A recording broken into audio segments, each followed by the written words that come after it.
I gave 9 years to that company, 9 years of late nights, missed family dinners, and keeping the books balanced when no one else could. Then the new CEO walked in, smiled for the cameras, and stripped me of my title in front of the entire floor like I was nothing. No warning, no gratitude, just humiliation. But they didn't know I already had options. I didn't fight them. I redirected. Before I continue my story, where are you watching from? Hit that like and subscribe button. Trust me, you'll want to hear how this unfolds. The morning I was demoted is burned into my memory like a scar that refuses to fade. I walked into the office, the same downtown Chicago high-rise I had entered for nearly a decade, expecting the usual Monday grind. Instead, my name was already missing from the conference agenda displayed outside the boardroom. For 9 years, I had been the senior finance manager who kept the numbers straight, the budgets airtight, and the municipal contracts viable. Yet when the meeting began, Edward Blake, the new CEO with slicked back hair and a grin too polished to be real, didn't even glance at me. He spoke about innovation and agility, repeating words he probably rehearsed in front of a mirror, and then he turned to me in front of the entire room and said, "Catherine, your role will be streamlined. From now on, you'll be supporting operations as an assistant. We've decided to bring in someone with fresh ideas for leadership."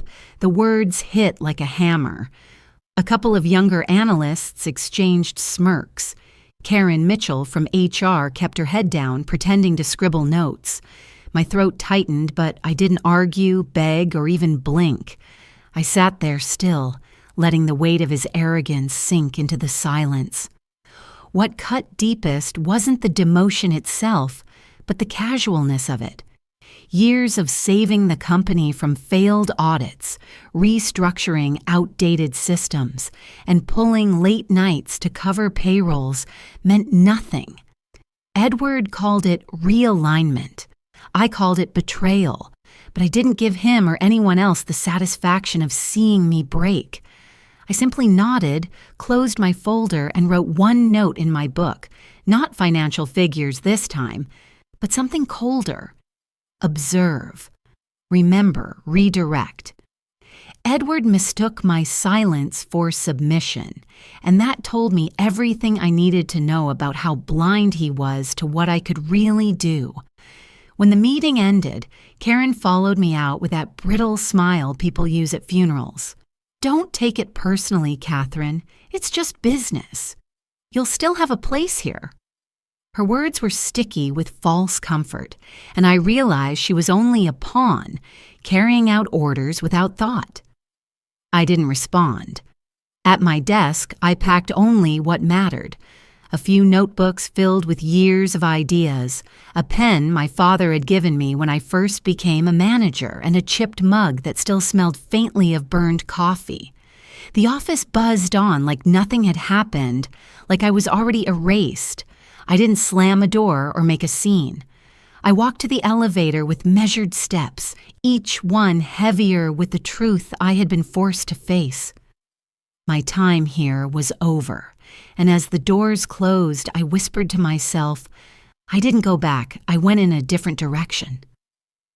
After walking out of that boardroom stripped of dignity, I replayed the years I had given to that company like a broken film reel, each sacrifice now looking like wasted devotion.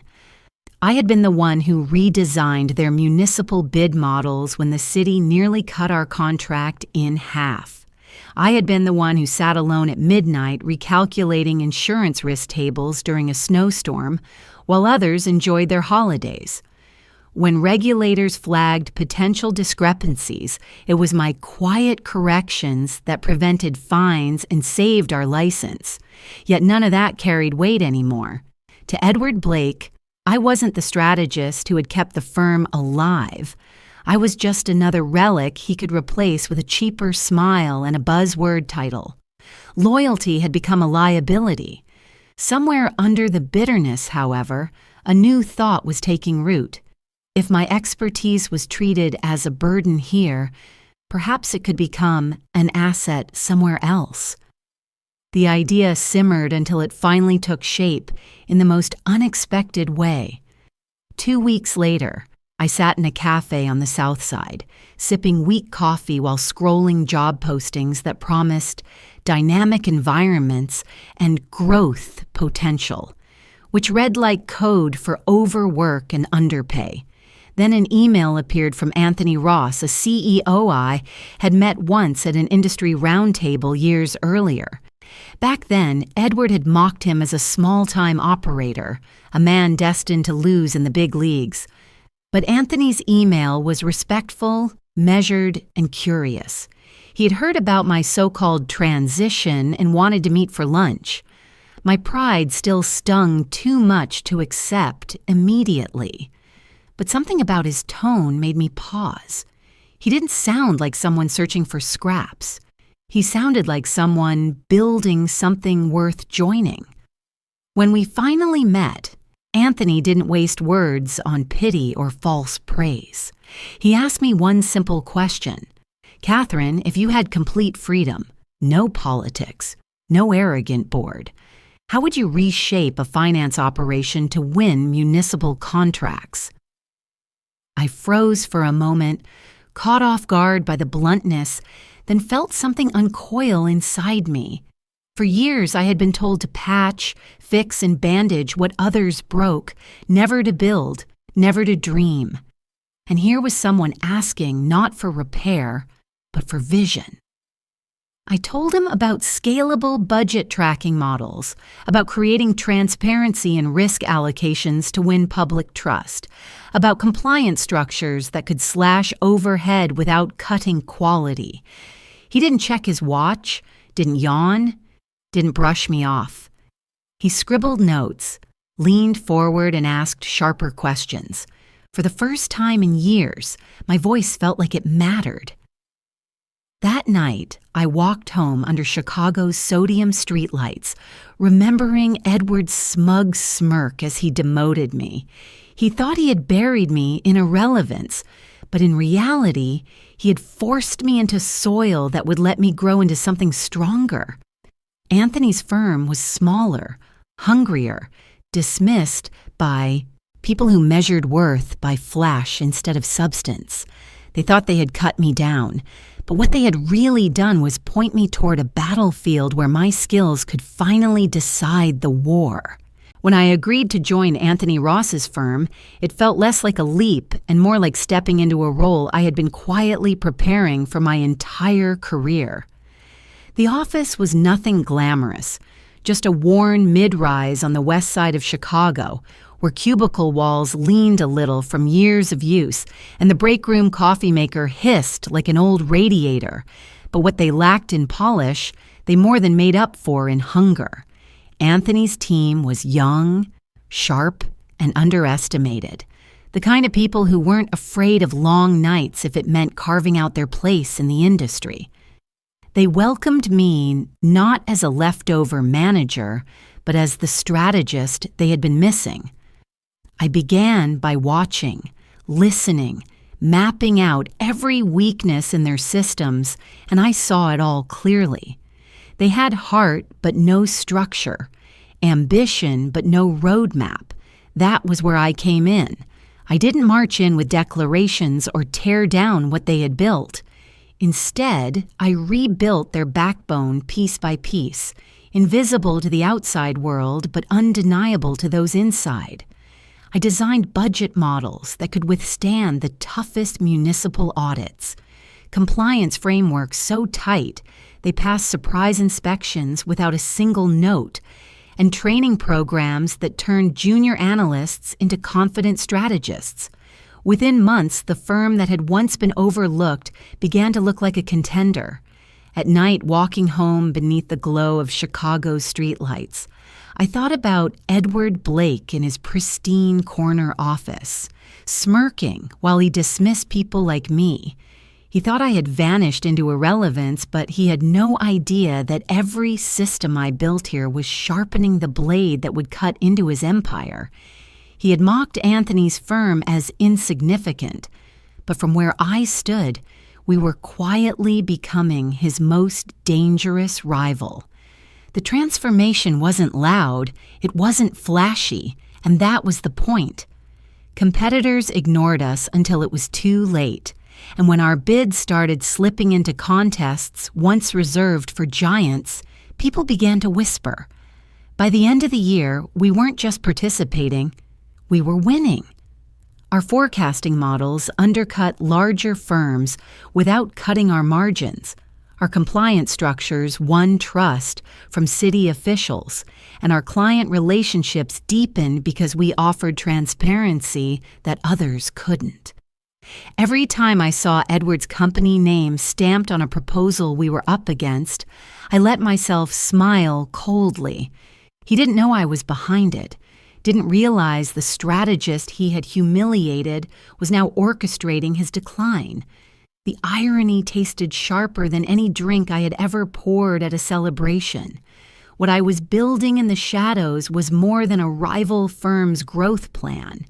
It was a foundation for their undoing. They had erased my name from their agendas, stripped me of titles, and written me off as nothing. But here, I was everything, and soon they would be forced to see the one truth Edward never understood. You can't erase the person who knows the system better than anyone else. You can only push her into a place where her knowledge becomes your downfall. The first cracks in Edward Blake's empire appeared almost invisibly, like fine fractures in glass that spread only when the pressure becomes unbearable. A regional client quietly declined to renew, citing concerns about responsiveness, which sounded harmless to outsiders, but to me was the canary in the coal mine. In the old days, I would have caught the warning signs, but now without me, the safety net was gone. Soon afterward, a state audit flagged irregularities in one of their municipal filings, the very type of error I had spent years preventing through careful reviews and sleepless nights. Paul Jennings, the CFO, raised the issue in the boardroom, reminding Edward that penalties could follow, but Edward waved him off with the same smugness he once used on me, calling it background noise and urging everyone to focus on innovation. That arrogance blinded him, and every time he dismissed a red flag, another weak seam split open. From my vantage point at Anthony Ross's firm, I didn't need to gloat. I only needed to watch. Whispers in the industry began to spread that Edward's company was losing its grip, that its structure was more fragile than its polished slides suggested. Former colleagues of mine started posting vague complaints online about endless late nights and unrealistic demands. To most, the words seemed ordinary, but I knew them as markers of decline. The staff were stretched thin, the culture was cracking, and the leadership was deaf to the alarm bells.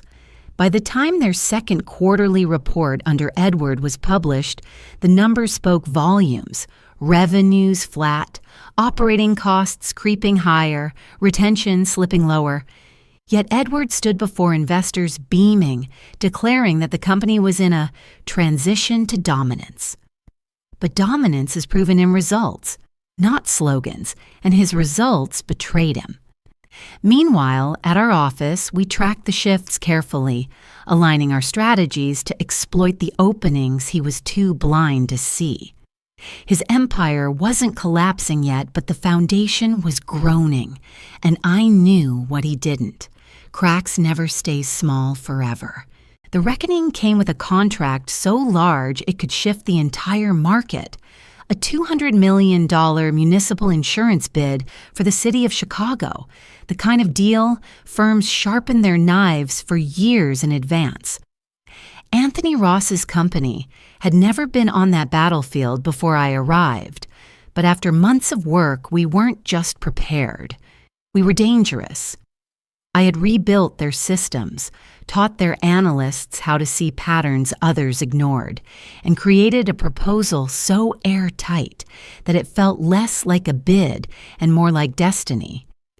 Edward Blake's firm, bloated with arrogance, assumed the contract was theirs before the first line was written. What they didn't know was that the very methods they once dismissed as dull compliance models were now the weapons I had sharpened against them. Preparation consumed our lives for weeks. I dissected the request line by line, anticipating every demand and every political pressure point. Our proposal wasn't just numbers on a page, it was trust woven into structure. We offered the city a model where every risk was accounted for, every budget line transparent, every safeguard aligned with public scrutiny. Anthony gave me complete authority, a freedom I had never experienced in my old firm. The night before the presentation, I reviewed every detail in our modest office while picturing Edward polishing his buzzwords under spotlights. He would walk in with swagger. I would walk in with precision. On the day of the pitch, the chamber buzzed with investors, city officials, and reporters. Edward presented first, striding across the stage with the confidence of a man convinced of victory. His slides were glossy, his voice smooth, but when pressed on compliance protocols and long-term stability, his answers grew thin. He danced around details with slogans, promising innovation without substance. I recognized the avoidance instantly. It was the same empty showmanship he had used to dismiss me. Then it was our turn. Anthony introduced me as lead strategist. My name landed in the room like a stone in water, ripples spreading as my former colleagues stiffened in their seats. Edward's eyes snapped toward me, disbelief etched across his face. I ignored him. I spoke directly to the decision-makers, walking them through forecasting models that proved sustainability, compliance layers that guaranteed accountability, and financial safeguards that protected taxpayers. There were no slogans, no evasions, just clarity backed by evidence.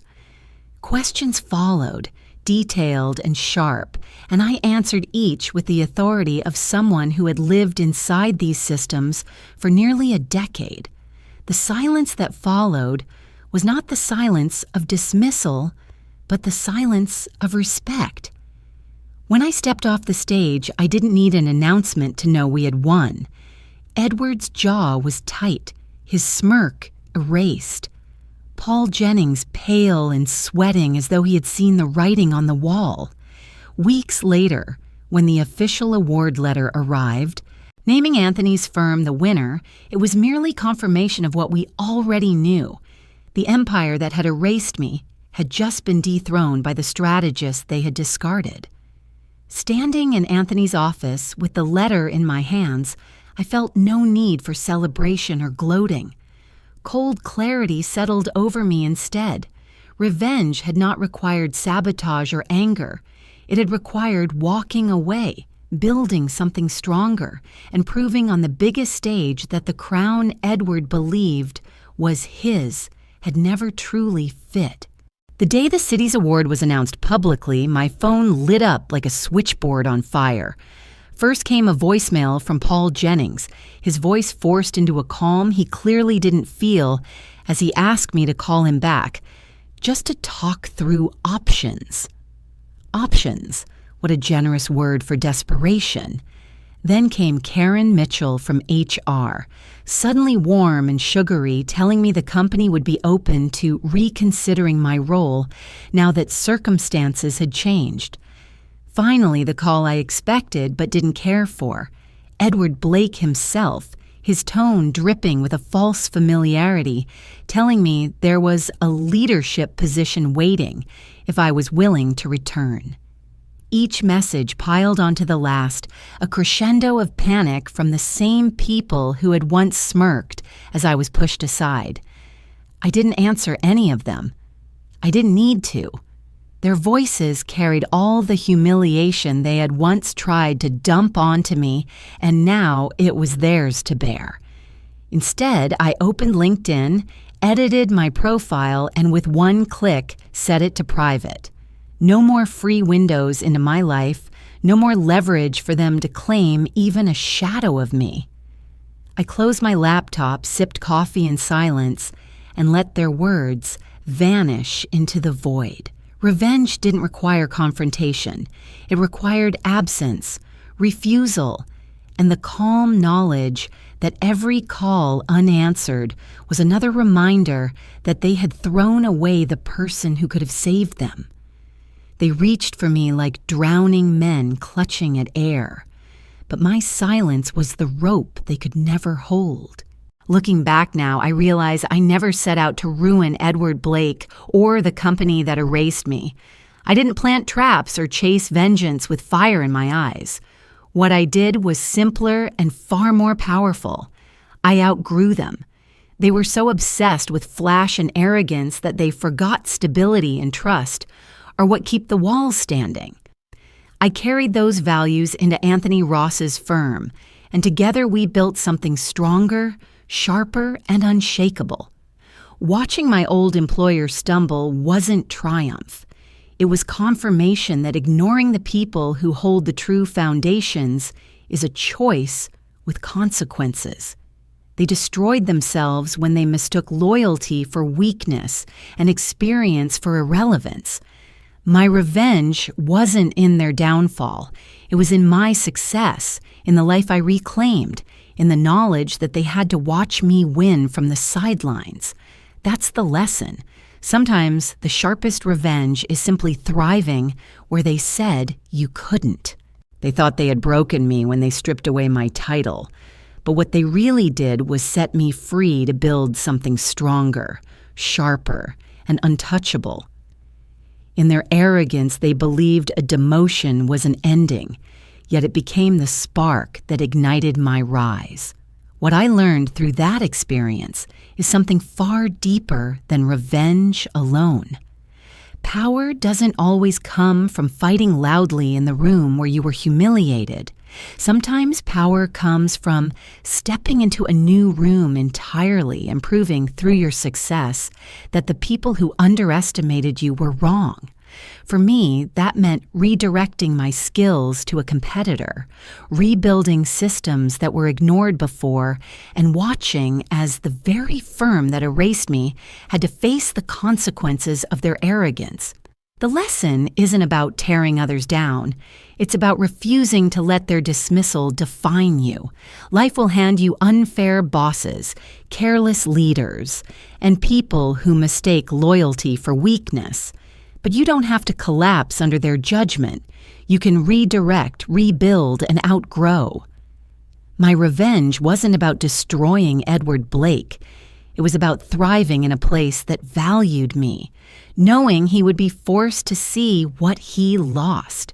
Sometimes the sweetest revenge isn't their destruction, it's your growth. Make them watch you thrive while they sit with the weight of their own mistakes. How to get started today. 1.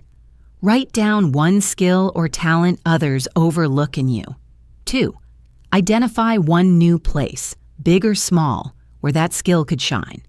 3. Take one concrete step this week. Send an email, sign up, or propose an idea. Before you go, I'd love to hear your thoughts. Where are you watching from? Drop a comment, share your story, and don't forget to subscribe.